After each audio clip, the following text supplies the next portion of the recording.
Hey, what's up, y'all? And of course, welcome to another alternative factuals video. So, like I said, since there's a lot of stuff going on in terms of comic books, the MCU just dropped stuff. I'm just going to be covering, multiple stuff during the week. Obviously, when, I get a little overwhelmed or maybe I can't meet, let's say, 3 videos for that week or, maybe a little extra, then at that case, I will kind of let you guys know in advance, but you'll always at least get 1 or 2 videos for the week. But just letting you know, there's going to be like increase in content. So expect that. But anyways, so I want to talk about some theories regarding the whole King of Black situation.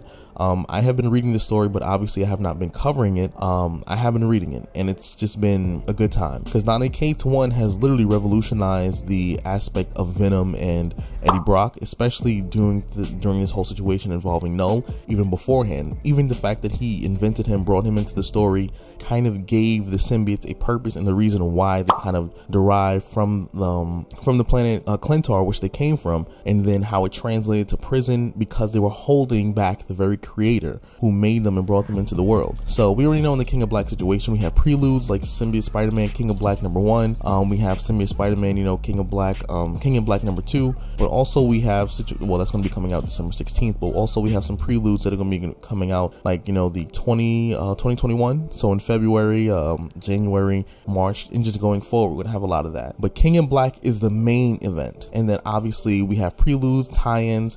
So we're going to have the stories which kind of led up to the main story. Obviously, we have the main story, and then we're going to have the tie-ins that tell stories from individuals who are kind of going through this as we speak. But the story that I kind of want to talk about is mostly regarding to like Black Panther in the King of Black event. So this story does not come out until February 10th, 2021, and I don't find that, random that they put it for Black History Month because it's Black Panther. But besides that, that's not the point of this video. But what's so interesting is when you're reading the King of Black event, you see that Knull is just overwhelming force. He's taken over the Celestials. He's pretty much taken out all of Earth's heroes. But how is he going to stand up against Wakanda, the unconquerable country, the nation of Wakanda? How is this going to transpire? So this video serves as like a little bit of a prediction, and then we can kind of move forward when it comes to, things like this. I'll be covering, like I said, the Black Panther. I forget there's another one that's going to be coming out because this is just a one-shot tie-in. So I don't think there's not going to be another one for a fact, but I think there's another one that I wanted to cover, just obviously because it kind of coincides with my channel and what I kind of do. So we'll kind of get into it. As I kind of go through it, it'll probably come to my mind and then we'll talk about it. But before we get into any of this, let's kind of just dive straight into it. So what we know so far about King in Black, Black Panther #1, the one-shot tie-in. Basically, this country or the nation of Wakanda is obviously experiencing the same thing the rest of the planet is. So at this point, we know he is in Wakanda. He's basically trying to deal with the fact that Knull's numbers are just overwhelming.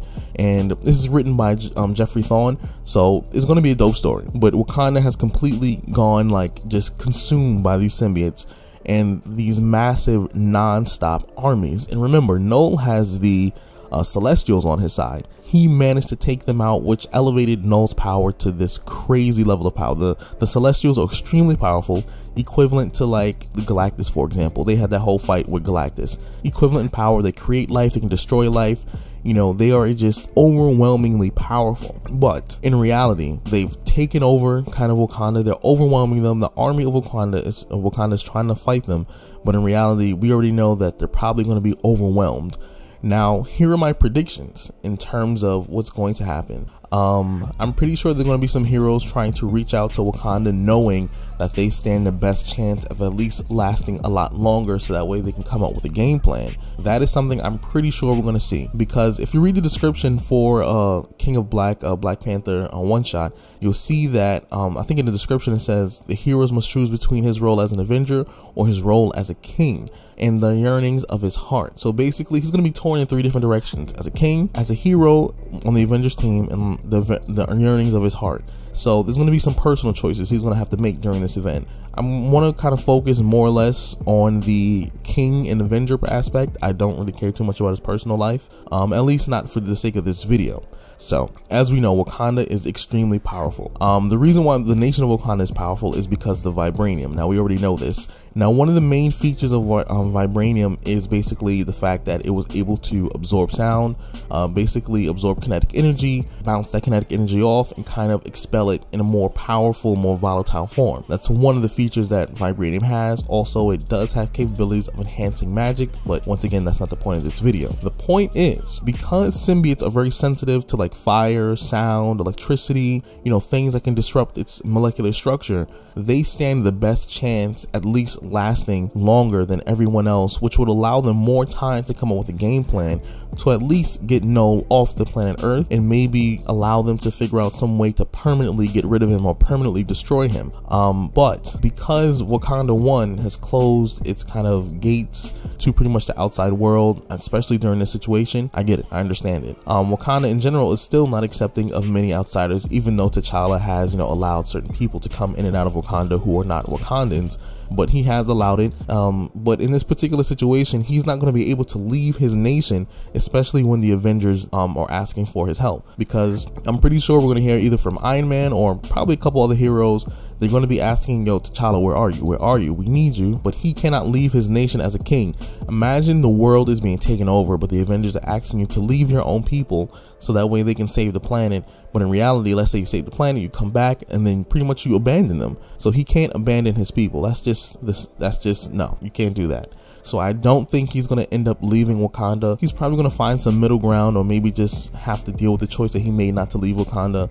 But ultimately, they do have all the vibranium there, so they do stand the best chance against these symbiotes. But in reality, they're still going to be severely outnumbered. So to kind of wrap up everything, I'm going to try and, I guess, bring this point home. I think the outcome of this battle, at least for Wakanda, is I think Wakanda itself is going to fall to the symbiotes. However, I don't think, T'Challa or maybe a few other people or key people are still going to manage to kind of escape or survive, because even though Knull is extremely powerful, he's able to take over Celestials, there is a chance that maybe even Bast can get involved and maybe augment his abilities, or maybe physically manifest, or manipulate the environment, do something to intervene in some way, shape, or form. I do think that is entirely possible in a scenario like this.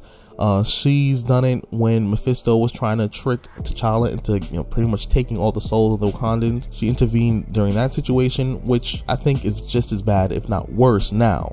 So I think it's possible Bast can intervene, but also I think it's very much possible that, Wakanda's just simply going to fall. And then once Wakandans fall, T'Challa, his sister, the generals, just key people are going to survive, but they're going to do it in an area of Wakanda where no one knows they have access to. Just these small little pockets of areas that are made of vibranium that the symbiotes cannot penetrate. I'm almost sure there's an area in Wakanda where, it's sealed off, nobody knows. Only the royal family and the higher ups of the military probably know about this area in Wakanda, which is basically protected and surrounded by vibranium itself. So I'm pretty sure they're gonna fall, but I'm pretty sure, well, at least I'm theorizing that Black Panther is going to somehow manage to get out of it and escape, at least for the time being. But let me know your theories and thoughts about the King of Black, Black Panther. Let me know what you think about the story in general, because I'm loving it. And without further ado, please be sure to like, share, and of course subscribe. Leave your comments down below, and I hope to see you later on. Peace out.